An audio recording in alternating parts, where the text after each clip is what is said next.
जिन्होंने हमें नुकसान पहुंचाया था।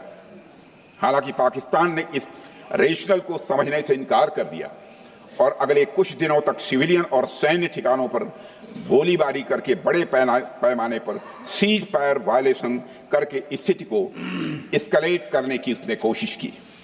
अध्यक्ष महोदय, 7-8 मई 2025 की रात को क्लियरली आइडेंटिफाइड आतंकवाद संबंधी ठिकानों पर हमारे सफल ऑपरेशन के बाद, सफल हमले के बाद पाकिस्तान ने स्थिति को एस्केलेट कर दिया और अनमैन्ड एरियल सिस्टम और अन्य साधनों का उपयोग करके भारतीय वायुसेना के बेसेस, भारतीय वायुसेना के सेंसर्स और सेना के फॉर्मेशन हेडक्वार्टर से लेकर ब्रिगेडों तक पर भी उसने हमला कर दिया।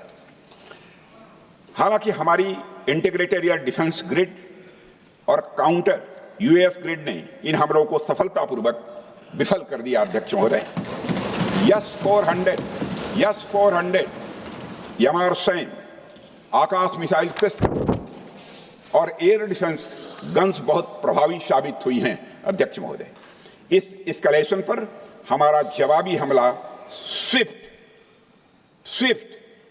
प्रोपोर्शनेट और नवातुला था। अध्यक्ष महोदय, जिसमें 8 मई 2025 को केवल चुनिंदा पाकिस्तानी एयर डिफेंस सिस्टम और सेंसर नेटवर्क को प्रिसीजन गाइडेड मिशन द्वारा म्यूनिशंस द्वारा जो है टारगेट किया गया। अध्यक्ष महोदय, हमारी कार्रवाई पूरी तरह से सेल्फ डिफेंस में थी, न तो वह प्रोवोकेटिव थी और न तो एक्सपेंशनिस्ट थी। पाक द्वारा ये हमले 7 मई 25 से लगातार चले और 10 मई 2025 को रात लगभग 1:30 पर पाकिस्तान ने बड़े पैमाने पर भारत के ऊपर मिसाइल, ड्रोन, रॉकेट और अन्य लॉन्ग रेंज वेपन्स का इस्तेमाल किया। इसके साथ साथ उन्होंने इलेक्ट्रॉनिक वारफेयर से जुड़ी टेक्नोलॉजीज का भी सहारा लिया। अध्यक्ष महोदय, उनके निशाने पर हमारे भारतीय वायुसेना के अड्डे, थल सेना के एम्यूनिशन डिपोज, हवाई अड्डे और मिलिट्री कैंट थे। अध्यक्ष महोदय, यह कहते हुए मुझे गौरव की अनुभूति हो रही है कि हमारे air defence system, counter drone system और इलेक्ट्रॉनिक इक्विपमेंट्स ने पाकिस्तान के इस हमले को पूरी तरह से नाकाम कर दिया। पाकिस्तान हमारे किसी भी टारगेट को हिट नहीं कर पाया। अध्यक्ष महोदय, और हमारे किसी भी इंपॉर्टेंट एसेट को नुकसान नहीं हुआ है।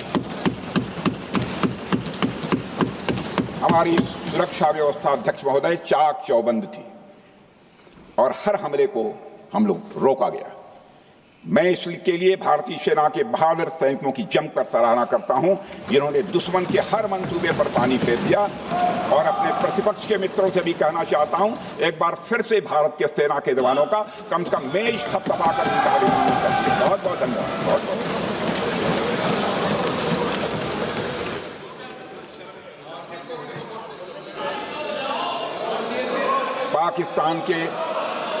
पाकिस्तान के इस हमले के जवाब में हमारी कार्रवाई साहसिक थी, ठोस थी और प्रभावी थी।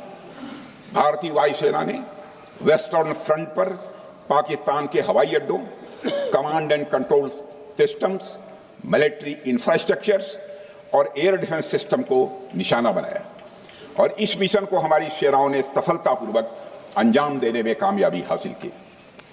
अध्यक्ष महोदय, हमारी सेनाओं ने चकलाला, सरगोधा, रफीकी, रहीम यार खान, जैकबाबाद, सुक्कुर और भोलारी जैसे बड़े एयरबेस पर प्रहार किया और पूरी दुनिया ने भारतीय वायुसेना के शौर्य और पराक्रम की तस्वीर देखी।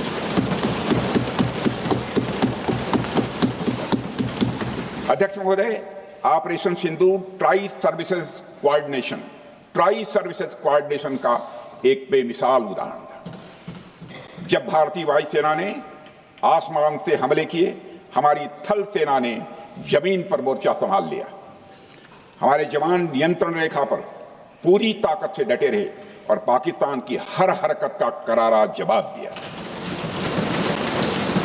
अध्यक्ष महोदय, भारतीय नौसेना ने भी, लोग पूछते हैं भारतीय नौसेना का क्या रोल था, भारतीय नौसेना ने भी उत्तरी अरब सागर में अपनी तैनाती मजबूत कर दी। भारतीय नौसैनिकों ने पाकिस्तान को यह साफ संदेश दिया कि हम समुद्र से लेकर जमीन तक पाकिस्तान के हर महत्वपूर्ण ठिकानों पर प्रहार करने में न केवल सक्षम हैं बल्कि हम तैयार हैं। अध्यक्ष महोदय, इस ऑपरेशन का मकसद टेररिस्ट कैंप्स और उनके सपोर्टर्स को टारगेट करना, उन्हें नेस्त नाबूद करना था और ये साफ संदेश देना था कि भारत आतंकवाद के विरुद्ध जीरो टॉलरेंस रखता है। भारत ने कार्रवाई इसलिए रोकी क्योंकि कॉन्फ्लिक्ट के पहले और उसके दौरान जो भी पॉलिटिकल और मिलिट्री ऑब्जेक्टिव्स तय किए गए थे उसे हम पूरी तरह से हासिल कर चुके थे। इसलिए यह कहना, यह मानना कि यह ऑपरेशन किसी दबाव में रोका गया था, यह बेबुनियाद है और सरासर गलत है।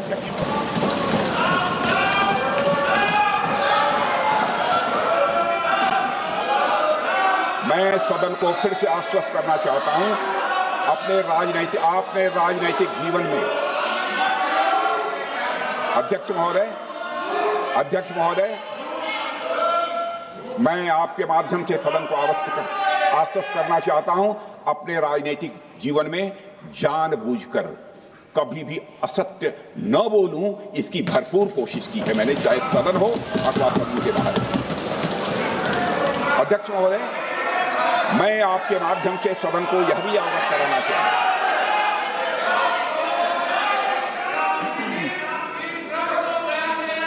प्लीज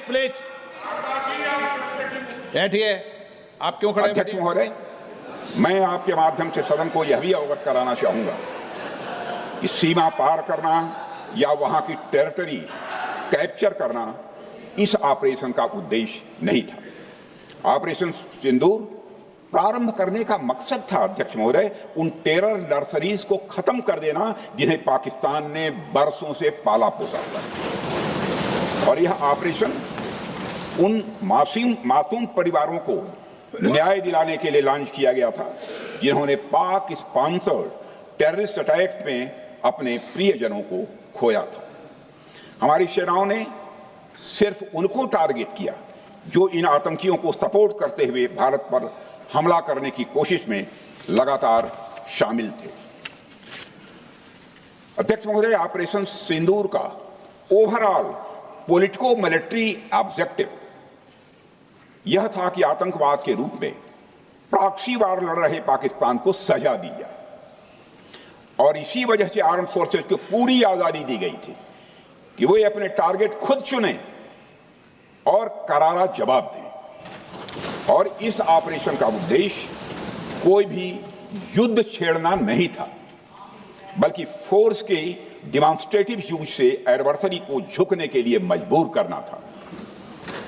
10 मई की सुबह जब भारतीय वायुसेना ने पाकिस्तान की मल्टीपल एयरफील्ड्स पर करारा प्रहार किया तो पाकिस्तान ने हार मान ली है अध्यक्ष महोदय, और हॉस्टिलिटी रोकने की कोशिश की। आप रोक दीजिए महाराज। उन्होंने एक कोशिश की, हमारे डीएमओ से बात की, महाराज अब रोक दीजिए, बहुत हो गया। यह पेशकश इस कैबिनेट के साथ स्वीकार की गई थी। सुने, रुकिए तो रुकिए, बता दूंगा।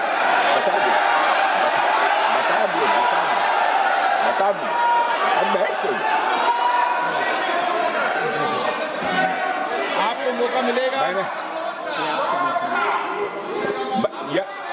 यह क्यों रुका, इसका पहले ही मैं पूरी तरह से वर्णन कर चुका है अध्यक्ष महोदय।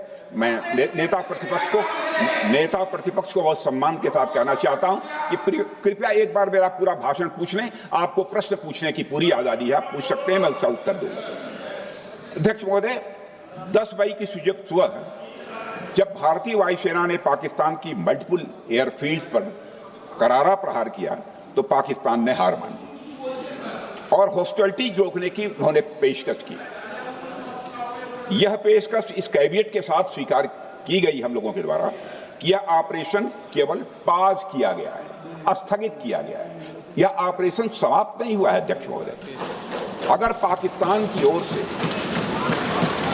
अगर पाकिस्तान की ओर से भविष्य में कोई भी मिस एडवेंचर हुआ तो यह ऑपरेशन, अध्यक्ष महोदय, मैं सदन को आश्वस्त करना चाहता हूं, दोबारा प्रारंभ हो।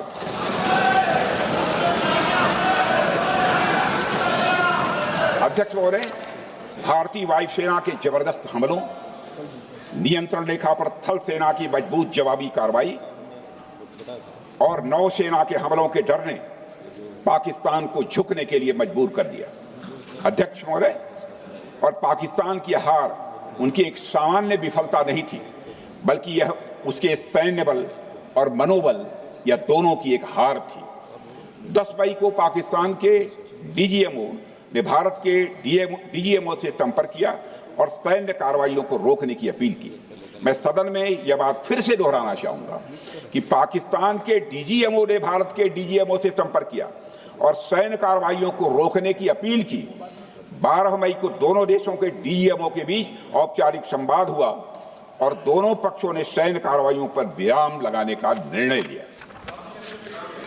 अध्यक्ष महोदय, हमारे सैनिकों का जो मनोबल, मातृभूमि की रक्षा करने का जो उनका समर्पण है, ऑपरेशन सिंदूर के दौरान उसका दर्शन 140 करोड़ से अधिक भारतवासियों ने देखा। मुझे खुद भी और प्रधानमंत्री जी को सीमावर्ती क्षेत्रों में जाकर हमारे जवानों से मुलाकात का अवसर मिला है। अध्यक्ष महोदय, श्रीनगर के मिलिट्री बेस पर, भुज के एयरबेस पर, उधमपुर के कमांड सेंटर पर, हर जगह प्रत्यक्ष मैंने अपनी आंखों से देखा कि हमारे सैनिकों का मनोबल अपनी पूरी बुलंदी पर था। उनकी आंखों में विश्वास है और उनका संकल्प अडिग है। वे न केवल भारत की सीमाओं की रक्षा कर रहे हैं, बल्कि हमारे राष्ट्रीय स्वाभिमान की भी, अध्यक्ष महोदय, रक्षा कर रहे हैं। अध्यक्ष महोदय, किसी भी देश में जनता सत्ता पक्ष को और विपक्ष को अलग अलग दायित्व सौंपती है, दोनों को अलग अलग दायित्व, और हेल्दी डेमोक्रेसी में तो स्वाभाविक है। सत्ता पक्ष का काम होता है जनता के हितों को ध्यान में रखते हुए कार्य करना, और विपक्ष का काम होता है सरकार से जनता के मुद्दों से संबंधित जरूरी प्रश्न पूछना। ऑपरेशन सिंदूर क्यों शुरू किया गया, इसकी जानकारी पहले भी दी गई है और आज भी मैंने सदन को दी है। अध्यक्ष महोदय, कभी कभी हमारे प्रतिपक्ष के लोग ये पूछते रहे हैं कि हमारे कितने विमान गिरे। मुझे लगता है उनका यह प्रश्न हमारी राष्ट्रीय जनभावनाओं का सही से प्रतिनिधित्व नहीं कर रहा है। मुझे लगता है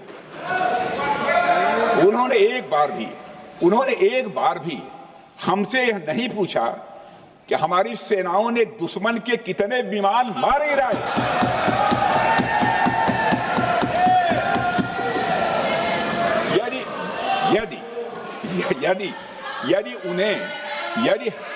यदि उन्हें प्रश्न पूछना ही है अध्यक्ष महोदय, तो उनका प्रश्न यह होना चाहिए, क्या भारत ने आतंकवादी ठिकानों को तबाह किया? तो उसका उत्तर है हाँ।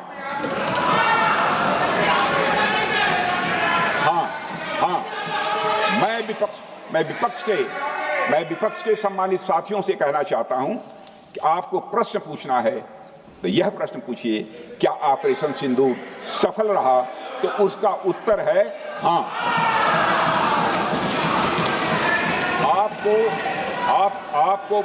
आपको प्रश्न पूछना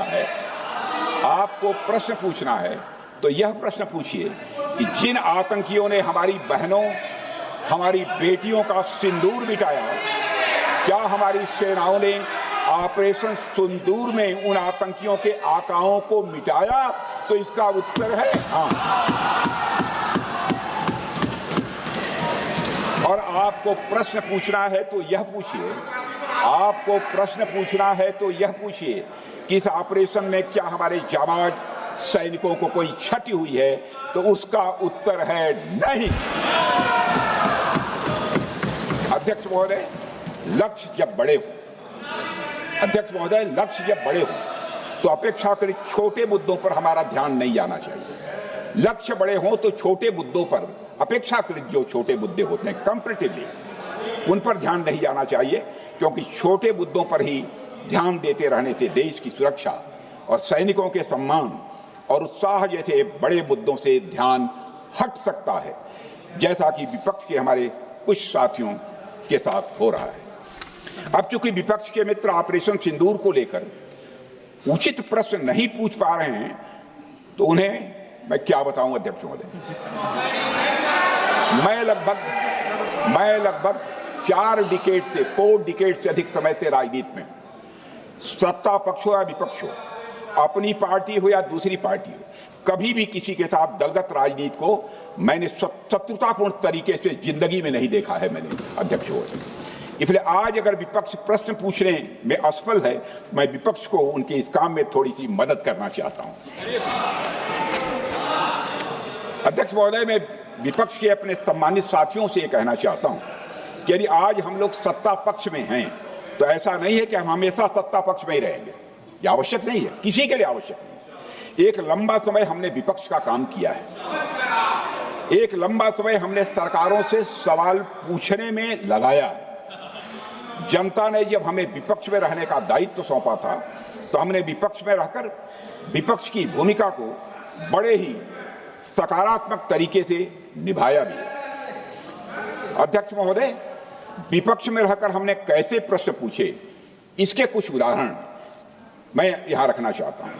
1962 में अध्यक्ष महोदय, चीन के साथ हुए युद्ध में जब दुखद परिणाम आया, तो हमने उस समय की सरकार से यह पूछे थे, लेकिन वह प्रश्न यह था कि हमारे देश की धरती पर दूसरे देश का कब्जा कैसे हुआ।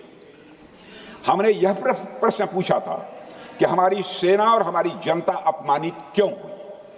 हमने यह प्रश्न पूछा था कि बड़ी संख्या में हमारे सैनिक हताहत कैसे हुए।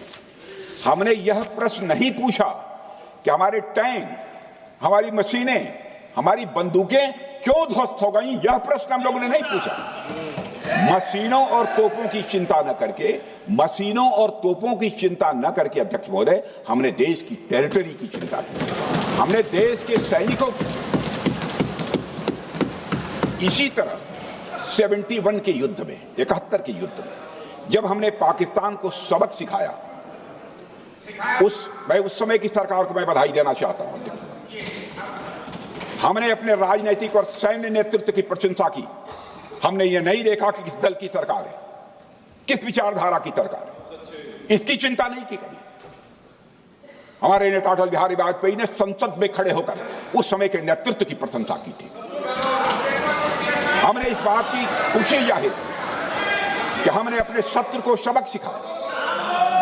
हमने उस दौरान यह प्रश्न नहीं पूछा कि सबक सिखाने के दौरान में भारत के कितने प्लेन्स गिरे, भारत के कितने इक्विपमेंट्स बर्बाद हुए। यह प्रश्न अध्यक्ष महोदय उस समय भी हम लोगों ने नहीं पूछा। अध्यक्ष महोदय, यदि मैं इसे और भी प्रैक्टिकल तरीके से समझाऊं, तो किसी भी परीक्षा के परिणाम में रिजल्ट मैटर करता है। यदि किसी परीक्षा में कोई बच्चा अच्छे मार्क्स लेकर आ रहा है, तो हमारे लिए उसके मार्क्स मैटर करने चाहिए। हमें इस बात का ध्यान नहीं रखना चाहिए कि एग्जाम के दौरान उसकी पेंसिल टूट गई थी या उसकी पेन खो गई।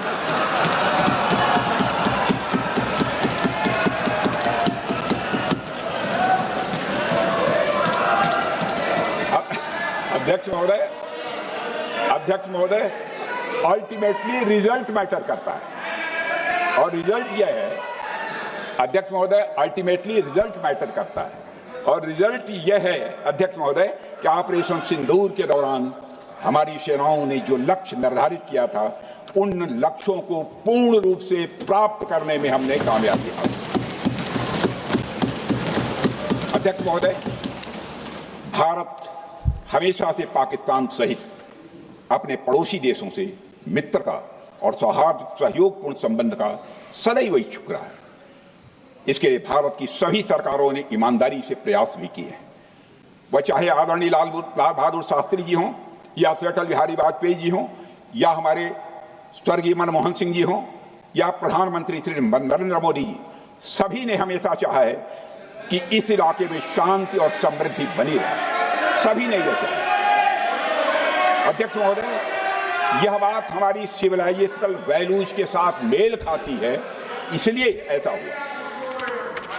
अध्यक्ष महोदय, अध्यक्ष महोदय, पूरा विश्व जानता है कि पूर्व प्रधानमंत्री से अटल बिहारी वाजपेयी जी ने शांति का संदेश लेकर 1999 में लाहौर बस यात्रा की थी।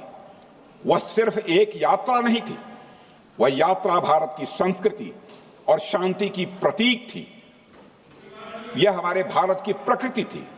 लाहौर पहुंचकर श्री अटल बिहारी वाजपेयी जी ने मीनारे पाकिस्तान पर विजिटर्स रूप में जो लिखा था, जिसका जिक्र लोग आज भी करते हैं, और उन्होंने लिखा था, उसकी मैं चर्चा करता हूं। उन्होंने लिखा था कि मीनारे पाकिस्तान से मैं पाकिस्तान की जनता को यह विश्वास दिलाना चाहता हूं कि भारत अस्थायी शांति और मित्रता का आकांक्षी है। मैंने पहले भी कहा है और फिर भी कहता हूं, एक स्थिर और समृद्ध पाकिस्तान भारत के हित में है, इसमें कोई संदेह नहीं होना चाहिए। अध्यक्ष महोदय, यह हमारी सोच थी, यह हमारी शांति की पहल थी। यह पहल हमारी हजारों साल पुरानी सांस्कृतिक चेतना, हमारी नैतिक शक्ति और हमारी सभ्यता के उन मूल्यों से निकली थी जो शांति को शक्ति मानती है। अध्यक्ष महोदय, लेकिन हमारे शांति के प्रयास को हमारी नाइविटी, उदारता या सरलता समझ लिया गया। जब हम शांति के लिए कदम बढ़ा रहे थे, उसी वक्त पाकिस्तान कारगिल में घुसपैठ की साजिश रच रहा था। हम दोस्ती के राह पर थे तो वो षड्यंत्र की राह पर थे। जब हम मामला खुलकर सामने आया तो हमारे वीर सैनिकों ने इस घुसपैठ के खिलाफ कार्रवाई करना प्रारंभ किया, और जब भारत की जीत सामने दिखाई दे रही थी तो पाकिस्तान ने परमाणु युद्ध की धमकी दे डाली। अध्यक्ष महोदय, तब हमारे तत्कालीन प्रधानमंत्री आदरणीय अटल बिहारी वाजपेयी जी ने कहा था, पाक सेना के परमाणु हमले से भारत का तो कुछ नहीं बिगड़ेगा, लेकिन पाकिस्तान दूसरे दिन का सूरज नहीं देख पाएगा।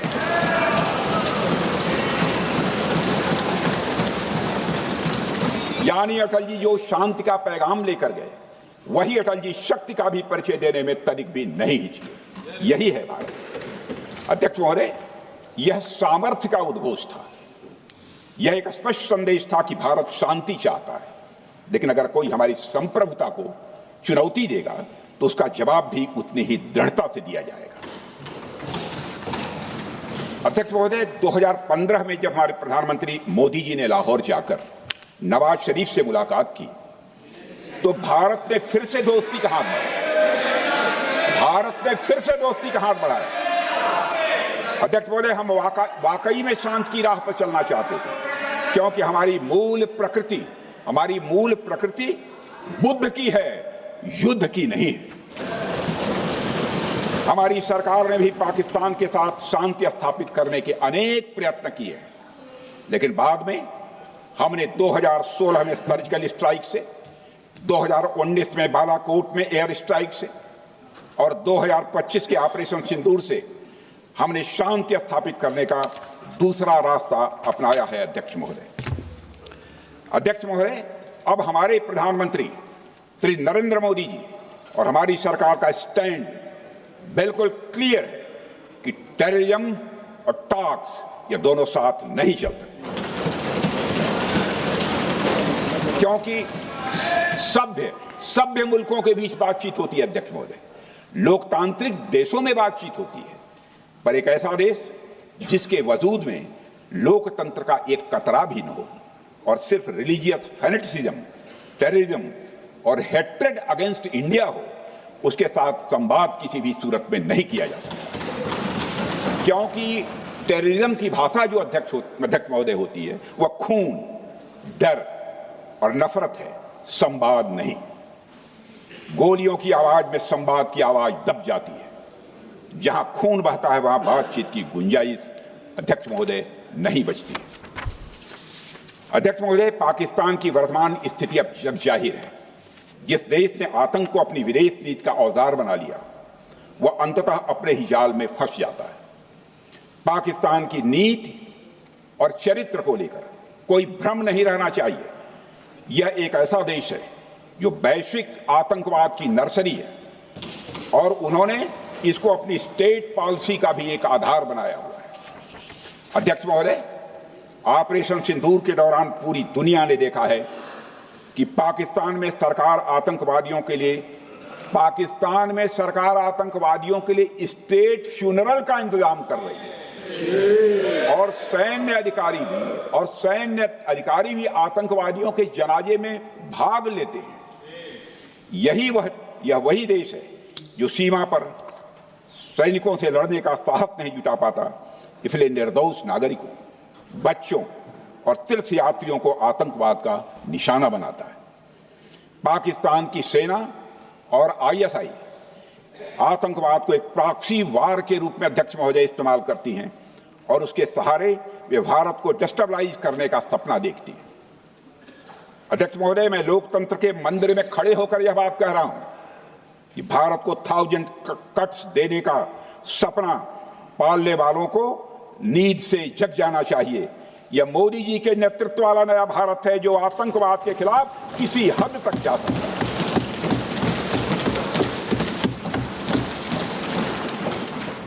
अध्यक्ष महोदय, आप भारत का इतिहास जानते हैं। देखिए, हमने कभी भी किसी की 1 इंच जमीन पर आज तक कभी कब्जा नहीं किया है। हम यह भी जानते हैं कि युद्ध अपनी बराबरी वालों से करना चाहिए। ऐसा गोस्वामी तुलसीदास जी ने लिखा है और गोस्वामी तुलसीदास जी कहते हैं कि नीति ऐसी ही होनी चाहिए, प्रीति और बैर बराबरी वाले से ही करनी चाहिए। शेर यदि मेढकों को मारे तो उसका बहुत अच्छा संदेश नहीं आता है अध्यक्ष महोदय। और अध्यक्ष महोदय, हमारे देश की सेना शेर है।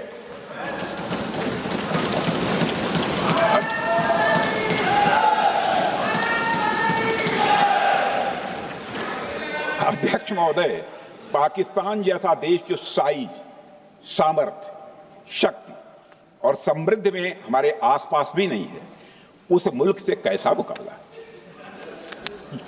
जो मुल्क अपने अस्तित्व के लिए दूसरों पर आश्रित हो, उसके मुकाबले का मतलब है अपना स्तर कम करना। हमारी नीति है आतंकवाद के खिलाफ प्रभावी कार्रवाई करना। हमारा पाकिस्तान विरोध उनकी आतंकवाद की नीति के कारण है, इसलिए पाकिस्तान का हमारा विरोध है। अध्यक्ष महोदय, हम अगर शांति की आशा के लिए हाथ बढ़ाना जानते हैं तो अशांति फैलाने वाले हाथों को उखाड़ना भी जानते हैं। अध्यक्ष महोदय, अगर शांति के प्रयास करना हम जानते हैं तो दुष्टों को जो भाषा समझ में आए उसी भाषा में समझाना भी जानते हैं। सठे साठ्यम समाचरेत, अर्थात दुष्ट के साथ दुष्टता का ही व्यवहार करना पड़ता है कभी कभी। अध्यक्ष महोदय, हमने भगवान कृष्ण से सीखा है कि शिशुपाल की 100 गलतियां माफ की जा सकती हैं, पर अंत में धर्म की रक्षा के लिए सुदर्शन चक्र उठाना ही पड़ता है। हमने पार्लियामेंट का अटैक सहा है अध्यक्ष महोदय, 2008 का मुंबई अटैक सहा है, झेला है, लेकिन अब हमने कह दिया है इनफ इज इनफ। अब हमने सुदर्शन चक्र उठा लिया है अध्यक्ष महोदय। अध्यक्ष महोदय, हमारी प्रवृत्ति भगवान राम और भगवान कृष्ण से प्रेरित है, जो हमें शौर्य भी सिखाती है और धैर्य भी सिखाती है। इस सीख का अध्यक्ष महोदय, इस सीख का हम प्रधानमंत्री नरेंद्र मोदी जी के नेतृत्व में हमारी विदेश और अपनी रक्षा नीति में सीधा प्रयोग कर रहे हैं। आज भारत पहले दोस्ती का हाथ बढ़ाता है, लेकिन अगर कोई देश धोखा दे तो उसकी कलाई भी मरोड़ना जानता है। अध्यक्ष महोदय, हमारी नीति स्पष्ट है कि हमने एक समय लाहौर बस यात्रा की भाषा में बात की थी तो पाकिस्तान ने हमारी उस भाषा को नहीं समझा, तो अब हम उन्हें बालाकोट स्ट्राइक की भाषा में जवाब देंगे।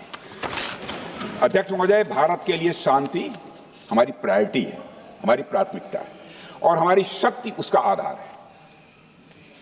भारत के लिए शांति प्राथमिकता है और हमारी शक्ति उसका आधार है। यह शक्ति हमारे सामर्थ्य से पैदा हुई है अध्यक्ष महोदय, और यह सामर्थ्य पिछले 11 साल में कई गुना बढ़ गया है। मैं ये नहीं कहता हूं पहले नहीं था, पहले था, लेकिन अब कई गुना बढ़ गया है। आज भारत विश्व की 4थी सबसे बड़ी अर्थव्यवस्था है और अभी आई मॉर्गन स्टैनली के रिपोर्ट के मुताबिक 2028 तक विश्व की तीसरी सबसे बड़ी अर्थव्यवस्था बनने की ओर भारत चल चुका है।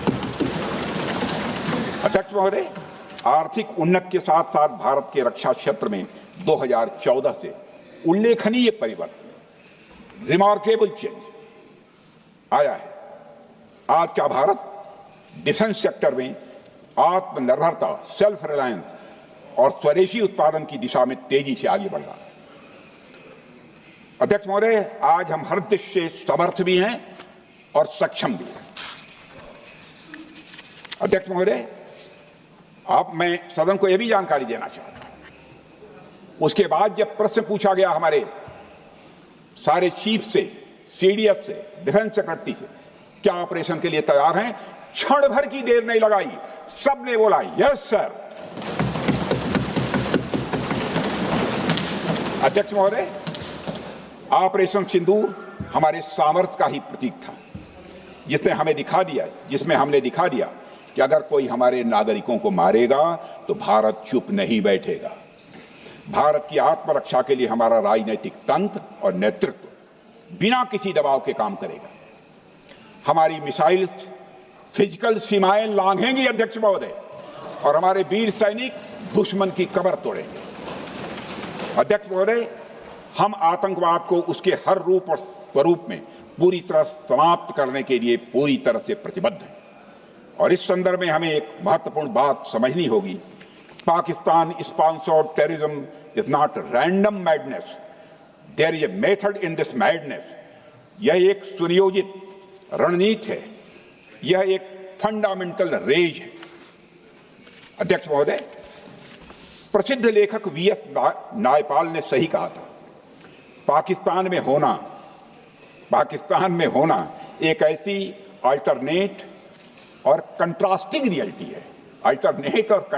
रियलिटी है, where war is peace, freedom is slavery, ignorance is strength. यानी यहां युद्ध ही शांति है, गुलामी ही स्वतंत्रता है, और जिहालत यानी अज्ञानता ही ताकत है। अध्यक्ष महोदय, इसलिए पाकिस्तान द्वारा प्रायोजित आतंकवाद कोई पागलपन नहीं है, यह एक सोची समझी साजिश का हिस्सा है। यह एक ऐसी प्रक्रिया है जो आतंक को एक पॉलिटिकल टूल की तरह इस्तेमाल करती है। यह सिर्फ आतंकवाद नहीं, यह एक टूल किट है, एक ऐसा टूल किट जिसे पाकिस्तान की सेना और उसकी एजेंसियां एक नीति के तहत अपनाए हुए हैं। This tool kit is in opposition to civilized code of conduct that the rest of the world prefers to abide by. यानी यह टूल किट उस सिविलाइज्ड कोड ऑफ कंडक्ट के खिलाफ है जिसे दुनिया का हर जिम्मेदार देश मानता है। अध्यक्ष महोदय, यह एक कट्टरपंथी सोच की उपज है जिसमें सहिष्णुता के लिए कोई जगह नहीं। हमारा पाकिस्तान के साथ कोई सीमा का संघर्ष नहीं है अध्यक्ष महोदय, बल्कि यह सभ्यता बनाम बर्बरता का संघर्ष है, पाकिस्तान के हुक्मरान जानते हैं कि उनके सैनिक युद्ध के मैदान में भारत से नहीं जीत सकते, इसलिए वे आतंक को पालते ही नहीं, उन्हें प्रशिक्षण देते हैं और फिर दुनिया के सामने खड़े होकर निर्दोष बनने की कोशिश करते हैं। अध्यक्ष महोदय, पाकिस्तान दोहरे मापदंड और झूठ की बुनियाद पर खड़ा हुआ एक ऐसा देश है जो अब फेल्ड स्टेट के तौर पर देखा जा रहा है।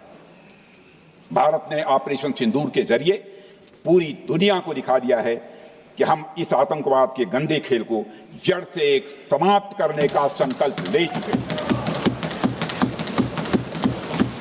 अध्यक्ष महोदय, जब अटल जी प्रधानमंत्री थे तब पाकिस्तान के साथ कंबोजिट डायलॉग के लिए भारत की शर्त थी कि पाकिस्तान अपनी जमीन का प्रयोग भारत के खिलाफ टेररिज्म फैलाने के लिए नहीं करेगा।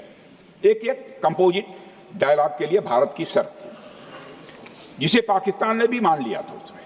लेकिन दुर्भाग्य से 2009 में शर्म एल शेख में तत्कालीन सरकार ने एक बड़ी भूल की, जब कंपोजिट डायलॉग प्रोसेस से पाकिस्तान प्रायोजित आतंकवाद को डीलिंक कर दिया गया। यानी बातचीत जारी रखने के लिए पाकिस्तान द्वारा अपनी जमीन को आतंकवाद के लिए प्रयोग न करने की शर्त को ही डाइल्यूट कर दिया गया। मैं मानता हूं यह भारत की स्ट्रेटेजिक पोजीशनिंग को कमजोर करने वाला एक कदम था। अध्यक्ष महोदय, ऐसी ही एक और गंभीर चूक तत्कालीन सरकार ने 2006 में हवाना में भी हुई थी, जब पाकिस्तान को आतंकवाद का विक्टिम माना गया और एक ज्वाइंट एंटी टेरर मैकेनिज्म बनाने पर सहमति भी हुई थी। 2006 की बात कर रहा हूं। अध्यक्ष महोदय, यह सोचने वाली बात है कि जो देश आतंक को पैदा करता है, उसे पालता है, उस देश को ही आतंक से पीड़ित मान लेना कितना बड़ा स्ट्रेटेजिक ब्लंडर है। अध्यक्ष महोदय, आतंकवाद के खिलाफ हमारी लड़ाई अब केवल सीमा पर नहीं है, बल्कि वैचारिक मोर्चों पर भी लड़ी जा रही है। इसी उद्देश्य से प्रधानमंत्री जी कई हाई लेवल डेलीगेशंस का गठन भी उन्होंने किया था, जिसमें हमारे लगभग अधिकांश दलों के सम्मानित सदस्य उसमें शामिल थे। उसमें विभिन्न राजनीतिक दलों के रिप्रेजेंटेटिव शामिल थे और सचमुच इस समिति ने वैश्विक मंचों पर जाकर भारत की बात बहुत ही प्रभावी तरीके से रखी और आतंकवाद के विरुद्ध वैश्विक समर्थन को उन्होंने मजबूत किया। अध्यक्ष महोदय, मैं उन सभी डेलीगेशन के सम्मानित सदस्यों के प्रति शीश झुकाकर आभार व्यक्त करना चाहता हूं, जिन्होंने भारत का आतंकवाद के खिलाफ स्टैंड तथा जीरो टॉलरेंस की पॉलिसी और ऑपरेशन सिंदूर के बारे में दुनिया के देशों को सही तरीके से अवगत कराया, प्रभावी तरीके से अवगत कराया। अध्यक्ष महोदय, ऑपरेशन सिंदूर को लेकर सर्वदलीय बैठक भी हुई। I am very happy to tell the house that during Operation Sindoor, all the political parties of the country kept aside all ideologies and differences and showed solidarity with the nation, with the soldiers and with the government. फिर इसके लिए आभार व्यक्त करता हूं। मुझे लगता है यही इस देश के लोकतंत्र की खूबसूरती है। अध्यक्ष महोदय, जैसा कि हमारे माननीय प्रधानमंत्री मोदी जी ने भी कहा है कि ऑपरेशन सिंदूर अभी रुका है, समाप्त नहीं हुआ है। यदि आवश्यकता पड़ी, यदि पाकिस्तान फिर किसी नापाक हरकत की कोशिश करता है, तो हम और भी कठोर और निर्णायक कार्रवाई करने के लिए तैयार हैं। अध्यक्ष महोदय, ऑपरेशन सिंदूर के माध्यम से पाकिस्तान के मन में भारत को लेकर जो बहुत बड़ी गलतफहमी थी, वह हमने दूर कर दी है। और मेरी दूर थोड़ी बहुत बची यदि भई होगी तो उसको भी दूर कर देंगे। अध्यक्ष महोदय, मुझे महाकवि राष्ट्रकवि रामधारी सिंह जी दिनकर की कुछ पंक्तियां याद आती हैं। अध्यक्ष महोदय, क्षमाशील हो रिपु समक्ष, तुम हुए विनत जितना ही, दुष्ट कौरवों ने तुमको कायर समझा उतना ही। अध्यक्ष महोदय, भारत ने न केवल अपनी सैन्य क्षमता का प्रदर्शन किया, बल्कि अपनी राष्ट्रीय दृढ़ता, नैतिकता और राजनीतिक कुशलता का भी परिचय दिया है। भारत अब किसी भी आतंकी हमले का निर्णायक और स्पष्ट उत्तर देगा। अध्यक्ष महोदय, हमने एक नई लक्ष्मण रेखा खींच ली है। अब आतंकवाद को आश्रय और समर्थन देने वालों को कोई शरण नहीं मिलेगी। और अध्यक्ष महोदय, भारत किसी भी तरह के न्यूक्लियर ब्लैकमेलिंग या दबावों के आगे अब झुकने वाला नहीं है।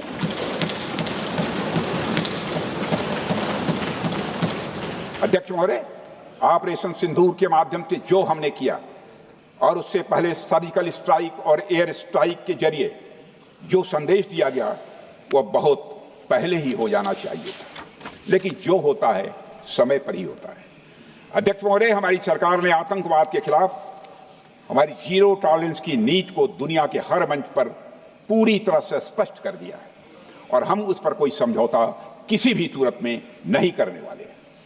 अभी कुछ सप्ताह पहले मुझे शंघाई कोऑपरेशन ऑर्गेनाइजेशन की डिफेंस मिनिस्टर्स मीटिंग में जाने का अवसर मिला था। वहां जो डिक्लेरेशन तैयार किया जा रहा था, उसमें आतंकवाद पर भारत का स्टैंड डाइल्यूट हो रहा था। हमने साफ कह दिया कि जब तक आतंकवाद के मुद्दे पर भारत का स्टैंड रखा नहीं जाएगा, हम किसी ज्वाइंट स्टेटमेंट पर साइन नहीं करेंगे और इसकी वजह से वहां कोई ज्वाइंट स्टेटमेंट नहीं आया। अध्यक्ष महोदय, इसका परिणाम क्या? अब देखिए, हमारे प्रधानमंत्री जी ब्रिक्स की बैठक में ब्राजील गए, करिश्मा किया है हमारे प्रधानमंत्री। तो चीन की मौजूदगी में जो ज्वाइंट डिक्लेरेशन आया, उसमें जम्मू और कश्मीर में हुए आतंकी हमले को कंडेम भी किया गया। यह प्रधानमंत्री ने करिश्मा करके दिखाया, यानी भारत की बात अंततः मानी गई। और यह ब्रिक्स सम्मेलन के इतिहास में पहली बार हुआ जब जम्मू एवं कश्मीर में हुए किसी आतंकी घटना को खुलकर कंडेम किया गया। मैं इस सदन को याद दिलाना चाहता हूं, 2008 में मुंबई में इतनी बड़ी आतंकी घटना हुई, मगर उस समय की सरकार को जो प्रभावी कार्रवाई करनी चाहिए थी वो नहीं हो पाई। लेकिन उसमें सबसे दुखद और आश्चर्य की बात है, कई वर्ल्ड फोरम, इंटरनेशनल फोरम पर जो उसका कंडेमनेशन होना चाहिए, जो उसकी निंदा की जानी चाहिए, वह भी जितना होना चाहिए नहीं हो पाया। अध्यक्ष, यदि आप उस घटना के बाद हुए ब्रिक्स सम्मेलन के डॉक्यूमेंट्स उठाकर देख लीजिए, मुंबई आतंकी हमले का कहीं जिक्र भी नहीं है।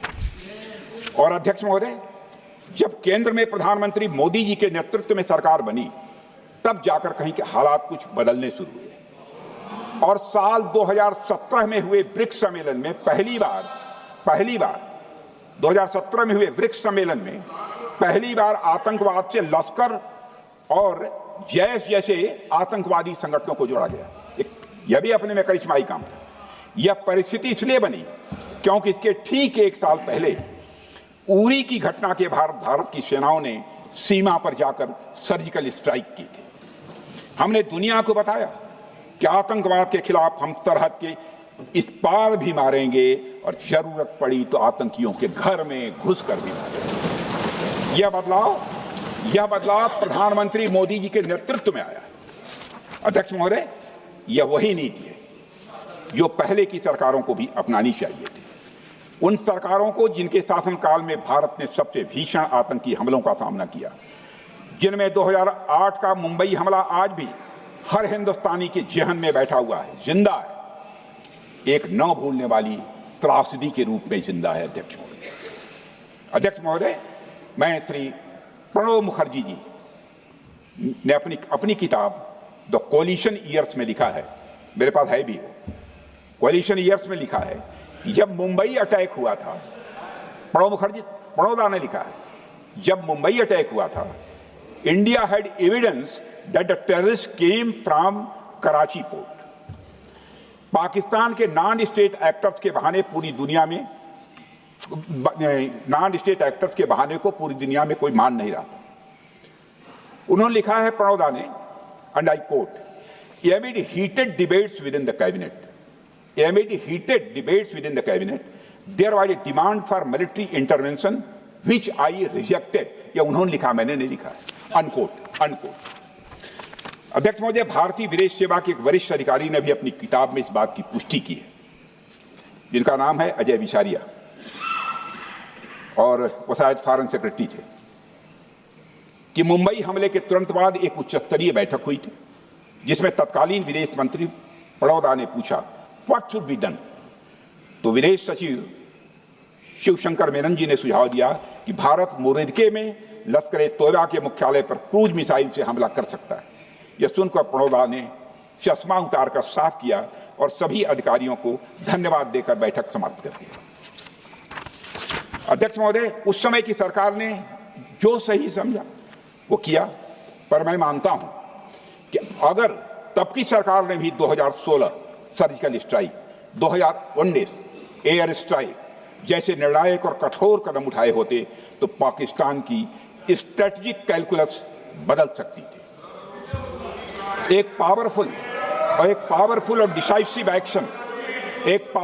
डिसाइसिव एक्शन पाकिस्तान और उनकी सेना के द्वारा इस 500 टेररिस्ट ऑर्गेनाइजेशंस के लिए बड़ा डिसइंसेंटिव साबित हो सकती थी। अध्यक्ष महोदय, 2008 में मुंबई हमलों के बाद उस समय की सरकार ने सिर्फ बातचीत का मार्ग चुना था। मैं स्पष्ट करना चाहता हूं, यह कोई आलोचना नहीं है अध्यक्ष महोदय, न उस सरकार की, न उस समय के प्रधानमंत्री की, और न ही उन नेताओं की। उस समय की लीडरशिप को जो सही लगा उन्होंने वह निर्णय लिया। अध्यक्ष महोदय, बस मैं इतना ही कहना चाहता हूं कि आज का भारत अलग सोचता है और अलग तरीके से काम करता है। हमारा मानना है यह आपका प्रतिद्वंदी आतंक को रणनीति बना चुका हो और बातचीत की भाषा नहीं समझता हो तो standing firm and being decisive के अलावा कोई विकल्प नहीं बचता है।